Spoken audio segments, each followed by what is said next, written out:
हरे Krishna.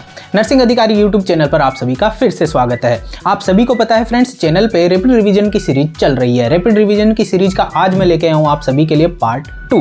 Part 2 के अंदर मैंने ऐसी इन्फॉर्मेशन गैदर करी है जो फ्रेंड्स आपसे एग्जाम में पहले बहुत बार पूछी गई है। साथ ही साथ आने वाले एग्जाम में भले ही चाहे वो PGI-MER की एग्जाम हो, CHO की हो, जिपमर की हो, एम्स नॉर्सेट हो या DSSB की हो या ESIC की, इन सभी एग्जाम्स के लिए बहुत ही इंपॉर्टेंट साबित होने वाली है। तो फ्रेंड्स इस वीडियो के अंदर आप अंत तक बने रहिएगा। साथ ही साथ मैं आपको ये चीज बताना चाहता हूं कि अगर इस वीडियो के अंदर जितनी भी स्लाइड्स हैं वो अगर आपको PDF के माध्यम से चाहिए, PDF के रूप में चाहिए, तो आप जो टेलीग्राम चैनल है नर्सिंग अधिकारी का वो ज्वाइन कर सकते हैं। वहां पे आपको ये PDF के रूप में मिल जाएगी। तो फ्रेंड्स शुरू करते हैं हमारी रैपिड रिवीजन की series part 2। Rapid revision part 2 में हम सबसे पहले जो आज देखेंगे वो है एंटीनेटल विजिट और पोस्टनेटल विजिट। एंटीनेटल विजिट और पोस्टनेटल विजिट में से यहाँ पे एग्जाम में बहुत बार एग्जाम में देखने को क्वेश्चन मिलते हैं। एग्जाम में एंटीनेटल विजिट के बारे में क्वेश्चन देखने को मिलता है कि आइडियली रिकमेंडेड एंटीनेटल विजिट कितनी होनी चाहिए। तो यहाँ पे आंसर होता है 13 to 14। और मिनिमम रिकमेंडेड एंटीनेटल विजिट कितनी होनी चाहिए, तो यहाँ पे आंसर होता है 4। तो देखिए फ्रेंड्स, इन दोनों में बहुत बार कंफ्यूजन होता है आइडियल में और मिनिमम में। आइडियली देखिए फ्रेंड्स 13 से 14 होनी चाहिए, ठीक है। और मिनिमम जो होनी चाहिए, अगर मान लीजिए 13 से 14 नहीं करवा पा रहे हैं तो मिनिमम हमारे को 4 तो एंटीनेटल विजिट करवानी ही चाहिए, ये होता है। तो अकॉर्डिंग टू WHO देखिए 13 to 14 आइडियली कैसे होती है कि जो शुरुआत के 7 मंथ होते हैं उनमें हम देखते हैं कि मंथली विजिट होती है 1, तो 7 मंथ की 7 विजिट्स। 8th मंथ में यहाँ पे हर 15 दिन से होती है, ठीक है। तो यहाँ पे 8th मंथ की हो गई 2 विजिट, ठीक है।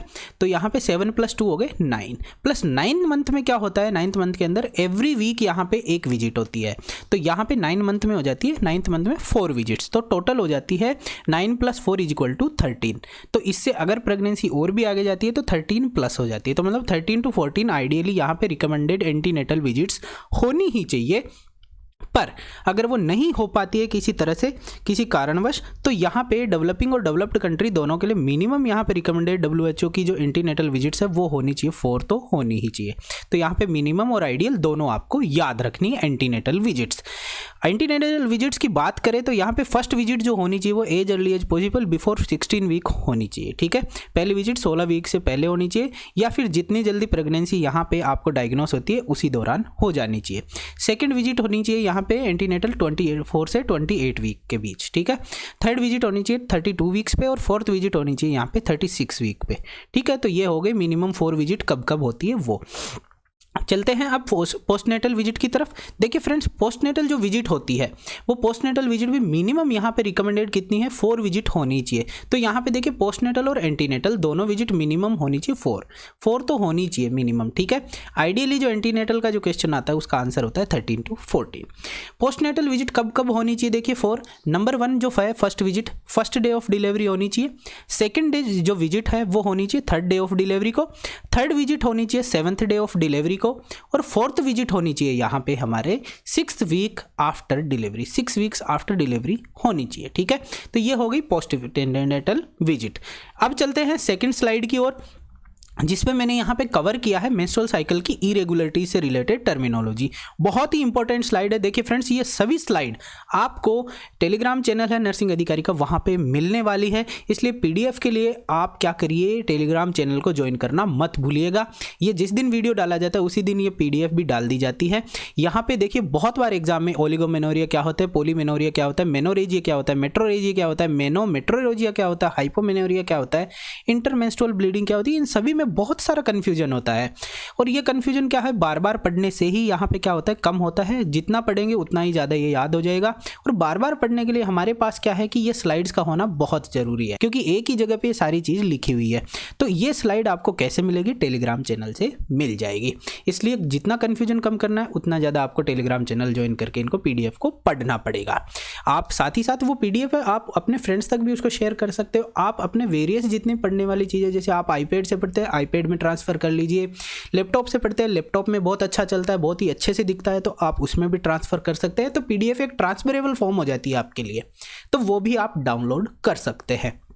देखते हैं हम मेंस्ट्रुअल साइकिल की इरेगुलरिटीज़ के बारे में। तो यहाँ पे सबसे पहले हम देखते हैं ओलिगोमेनोरिया। देखिए फ्रेंड्स, ओलिगोमेनोरिया, पोलीमेनोरिया।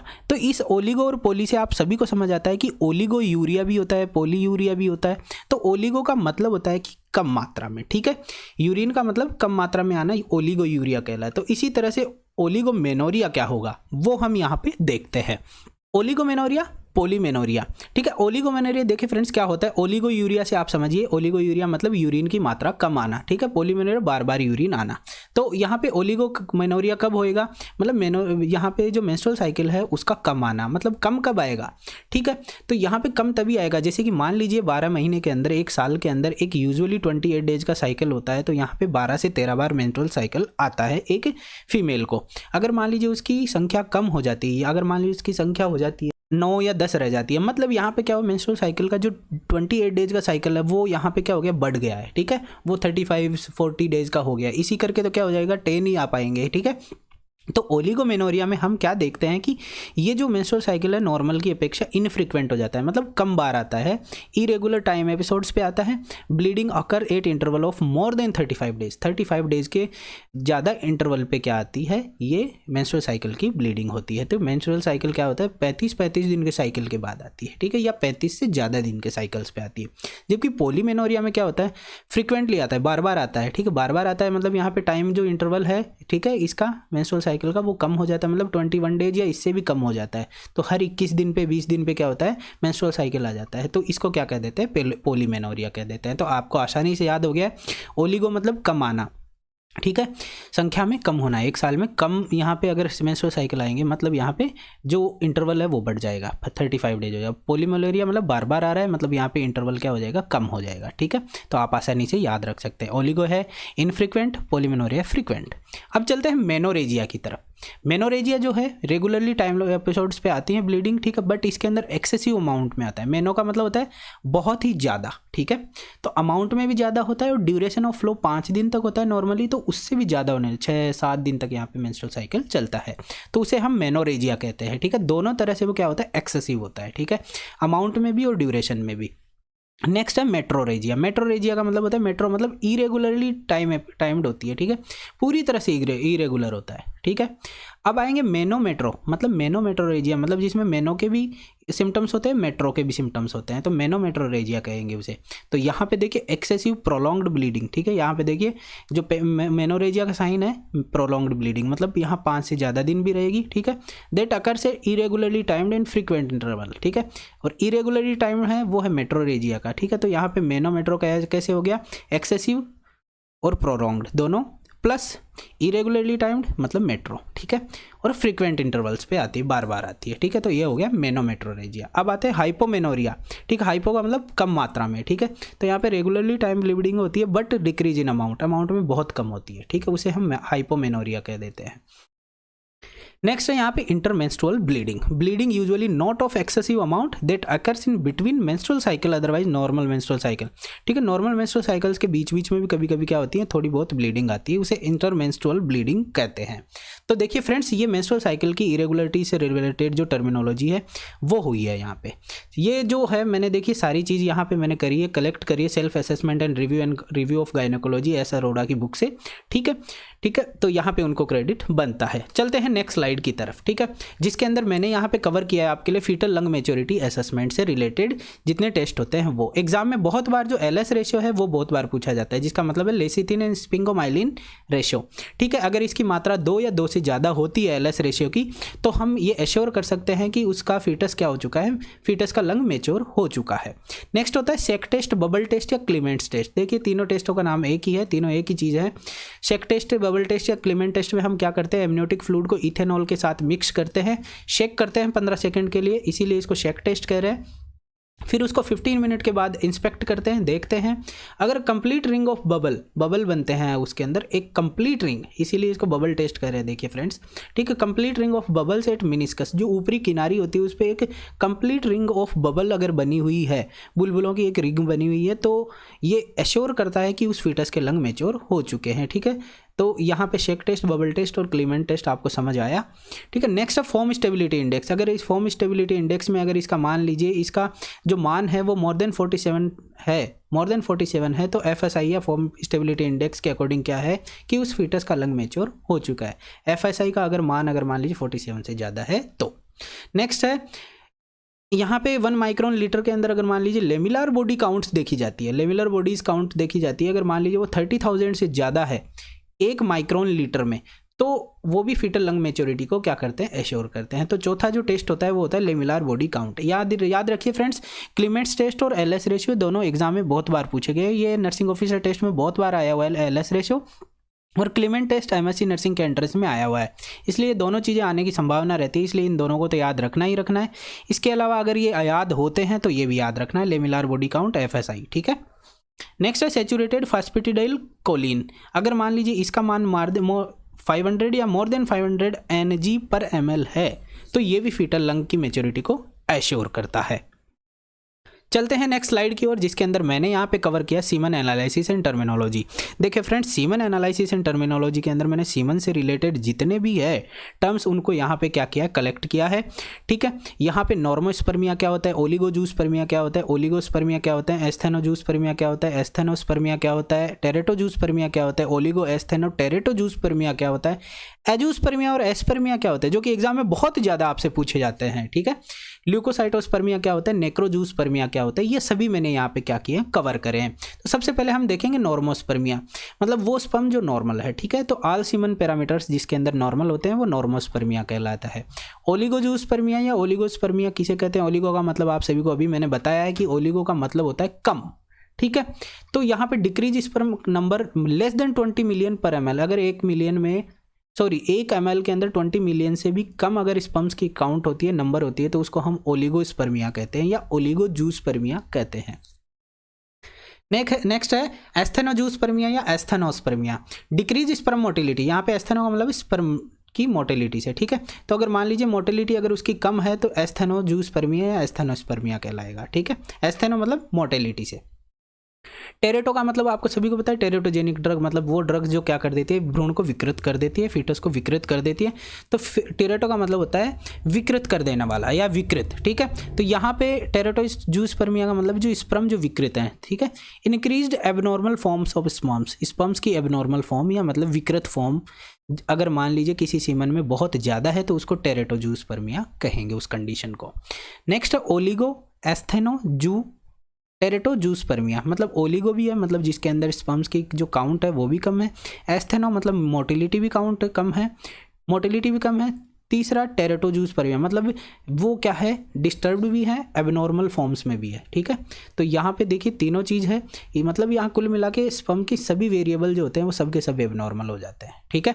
इसको ओलिगो एस्थेनो टेरेटोजूस्पर्मिया कहेंगे। नेक्स्ट है एजूस्पर्मिया। एजूस्पर्मिया मतलब यहाँ पे सीमन तो होता है पर स्पर्म नहीं होते हैं उस सीमन में, ठीक है, उसको एजूस्पर्मिया कहेंगे। जबकि एस्पर्मिया में क्या होता है, जिसमें इजाकुलेशन ही नहीं होता है, ठीक है, इजाकुलेशन फेलियर होता है, मतलब जिसमें सीमन भी नहीं आता है।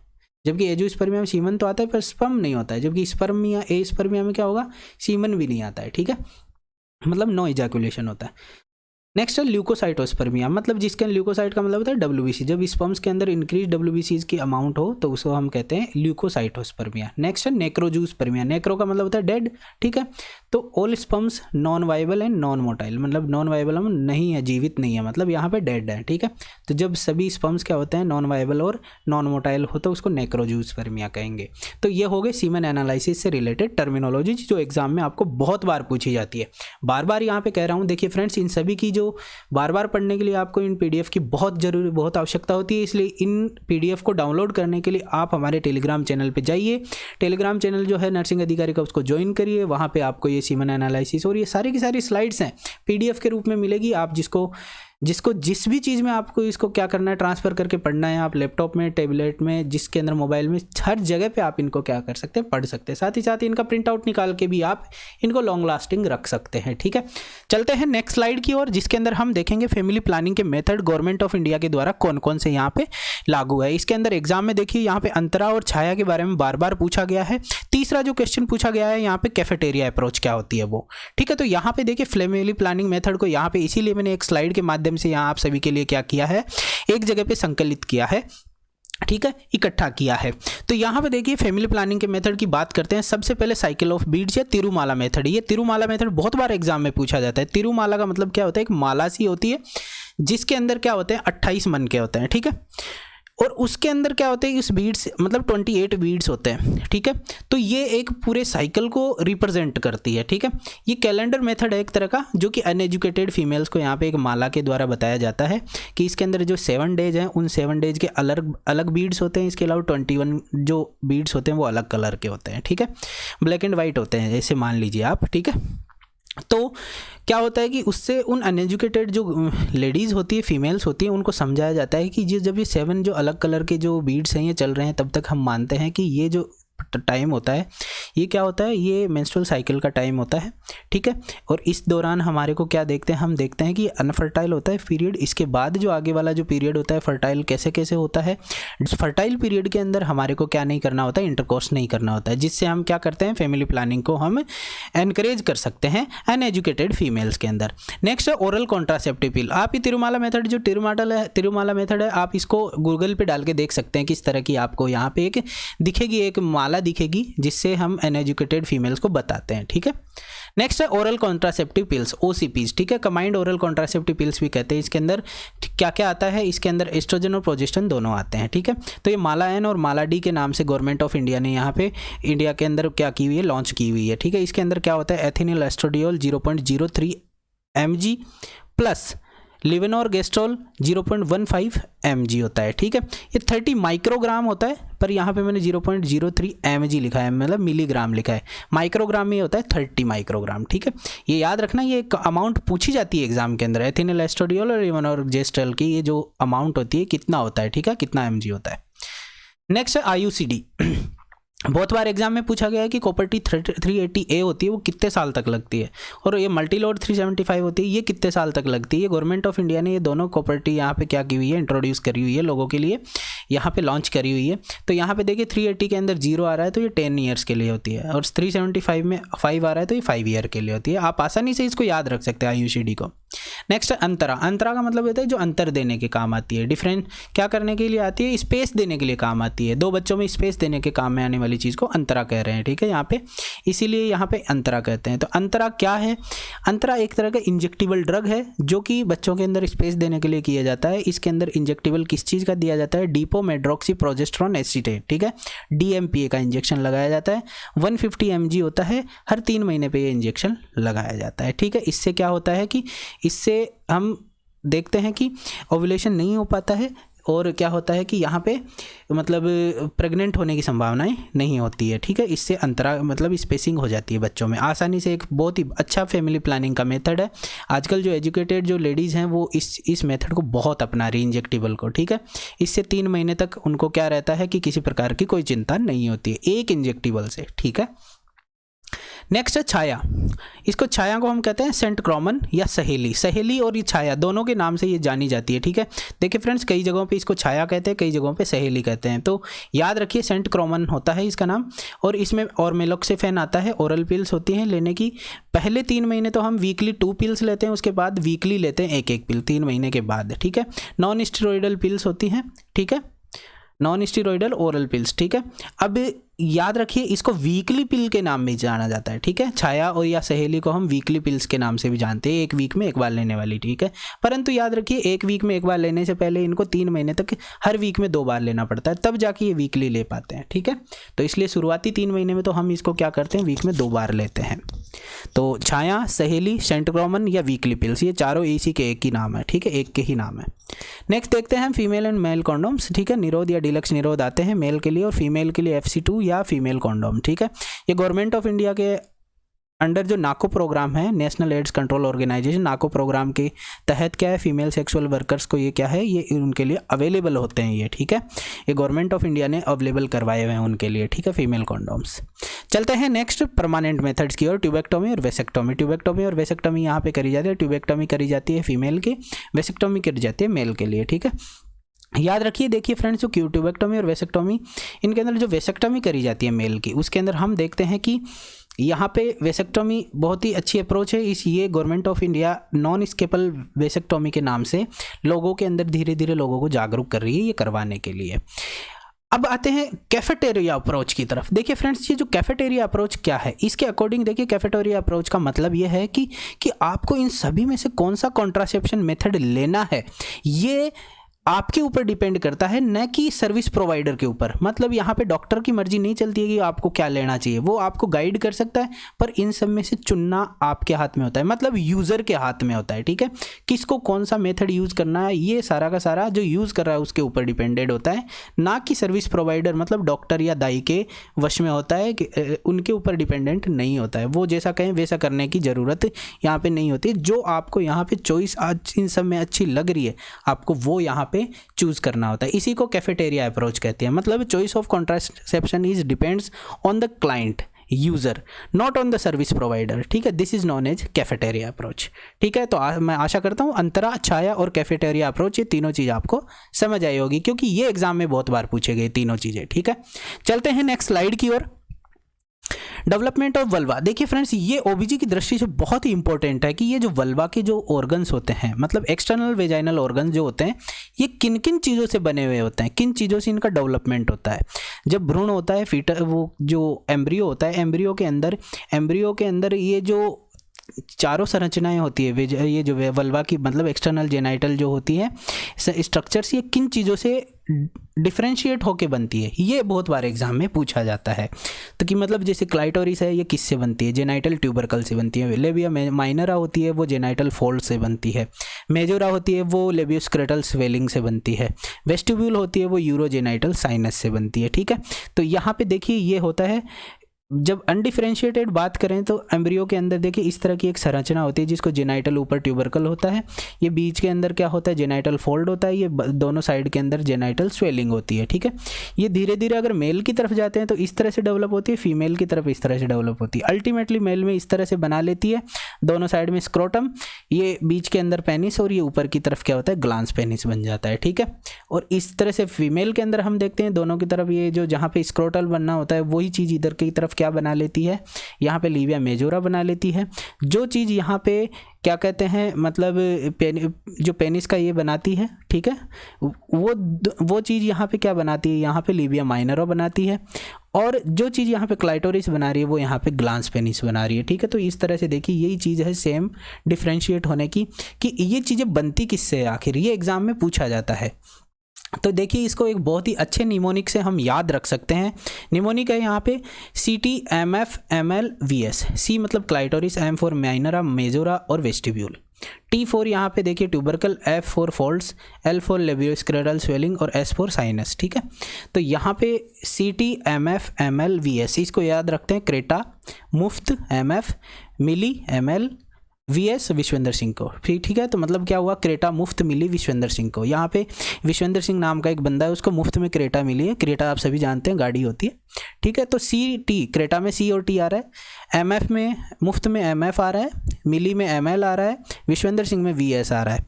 तो C मतलब क्लाइटोरिस, T फॉर ट्यूबरकल से। ठीक है, आसानी से याद रख सकते हैं। माइनोरा है, माइनोरा जेनाइटल फोल्ड से, F फॉर फोल्ड से। M for majora. ठीक है, देखिए पहले माइनोरा आता है, माइनर होता है, फिर मेजर बनता है आदमी। ठीक है, तो पहले माइनोरा फिर मेजोरा। ठीक है, मुफ्त, F फॉर फोल्ड, और मेजोरा है L फॉर लेबियोस्क्रेटल स्वेलिंग। ठीक है, ये देखिए ये दोनों तरफ जो स्वेलिंग है ब्लू कलर में यहाँ पे दिखाई गई है। ठीक है, जेनाइटल स्वेलिंग। ठीक है, इसको लेबियोस्क्रेटल स्वेलिंग कहते हैं। V फॉर वेस्टिब्यूल, वेस्टिब्यूल बनता है यूरोजेनाइटल साइनस से। ठीक है, तो ये चारों चीज़ आपको याद रखनी है, यही है डेवलपमेंट ऑफ वल्वा। चलते हैं नेक्स्ट स्लाइड की ओर। अब आते हैं, देखिए फ्रेंड्स, जो एग्जाम के अंदर नॉर्सेट में भी बहुत बार पूछा गया है इस ह्यूमन पेपिलोमा वायरस से रिलेटेड, इसके वैक्सीनेशन से रिलेटेड क्वेश्चन, और पीजीआई की एग्जाम के अंदर भी बहुत बार पूछा गया है। ठीक है, तो यहाँ पे देखिए ये जो ह्यूमन पेपिलोमा वायरस का वैक्सीनेशन है, ये किस तरह से किया जाता है, क्या चीज़ होती है, क्या क्या चीज़ें अवेलेबल है और कब नहीं किया जाता है, क्या कॉन्ट्रा इंडिकेशन है, क्या डोज दी जाती है, क्या एडमिनिस्ट्रेशन का रूट होता है, आइडियल एज क्या होती है, ये बहुत बार एग्जाम में पूछा गया है। इसलिए ये स्लाइड भी आप सभी के लिए बहुत इंपॉर्टेंट है।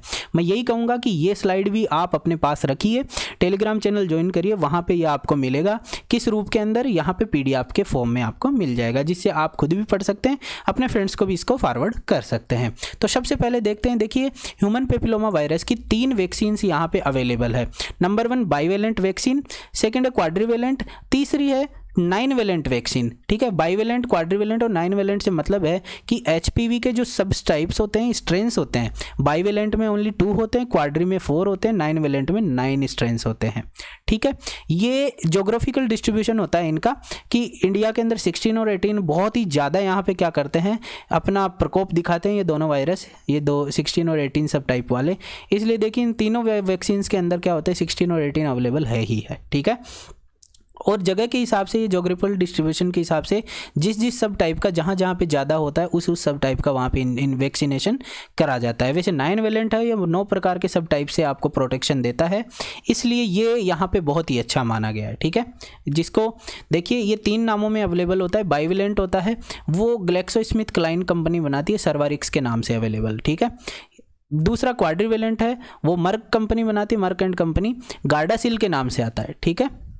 तीसरा आता है 9 वैलेंट, ये भी मर्क एंड कंपनी बनाती है, गार्डासिल 9 के नाम से आता है, ठीक है।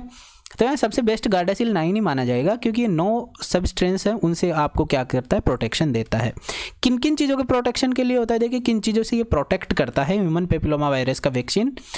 ये एचपीवी का वैक्सीन देखो, सर्वाइकल इंट्राएपिथेलियन नियोप्लेजिया, CIN, ठीक है, जो कि सीए सर्विक्स का आजकल क्या है, एक न्यूअर फॉर्म है, जिसको मतलब एक कैंसर का क्लासिफिकेशन का एक न्यूअर टाइप है, ठीक है।